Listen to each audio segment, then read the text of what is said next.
Og mao lagi kuno na siya kay hinguli lagi kuno ko sa puro kay para makapagpahuway maabahin noon nga hasta man na hinuon damong trabaho o nang akong nadatnan. Resulta guys dito sa among balay kay ako lang lagi ditong mama nga ako mga pag-umangkon ang nagpuyo-puyo no sanglit hasta namang gyud kadamong trabaho on ani awon saon ta man lagi. Og diri naging ko sa kong mama nga mag-rest na lang sa kama kay ako na bahala diha sa tanan. May nang watay magbabatay kada bitaw maglimpyo bitaw ta nga wala lang hinuoy mo tabang sa to ano kay mas okay pa kaysa sa magdamo ta magkaribok ra. Sakto gid nga sa akong pag-uli diri ang part kay hingabot pud ang mga padala nga gikan sa akong kuya sa ibang bansa. May nang ingon ko sa iya nga sakto ra pud nga na ako diri sa isla kay para ako na lang da magkuan manginano kay mostly kasi diha sa iyang gipadala guys no mga gamit na namo diha sa among balay. So dako gid ako nagapasalamat sad no nga pag-abot dain nako. So chimpo pud na siya nga hingabot da sa amon city. So ako na lang nagdala dito sa amo sa isla kay saon ta man kisa pa may laing sugoon kundi ako ra. Guys no nga part naglisod jud ko guys no naglibog ko no kung unsa gid talaga akong unahon tas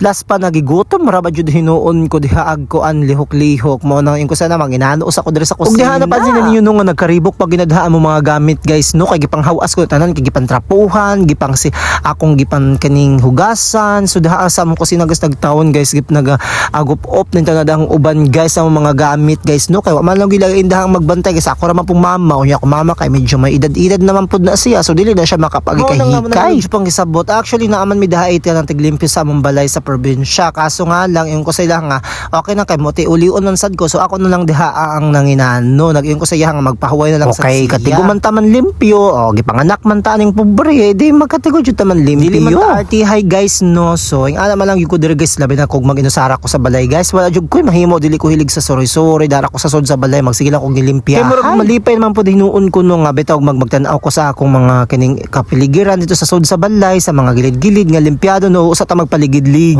Nangita man ko diha kung sa kon lutoon no kay murag jud nagigutom naman ko diha sa may nakit-an ko na mga pasta no diri ang mga gipadala pod sa akong kuya katapan ni siyang mga 3 months ago mo nga nangita ko diha kay akong lutoon kay hastang gutoma naman ang gyud. Ingon ko sa akong mother nga relax lang pod siya kay ako na bahala diha sa tanan. Ang importante nga na ako diri sa isla so dili gid ako palihokon da akong mother kay kaning maloy man ko sa iya kay medyo may edad naman na siya guys. So ako na lang ninyo sa iya nga ako na bahala diha tanan sa panlimpyo sa iya nga mag-relax lang siya kay pag makalarga na pod ko sila na pod diri ang maglimlimpyo. Pero ko sa iya nga dili pwede nga magsakasalaw sad siya no kay kaning mga tuhod biya sa mga tiguwang no dili na pwede na magsakalusad.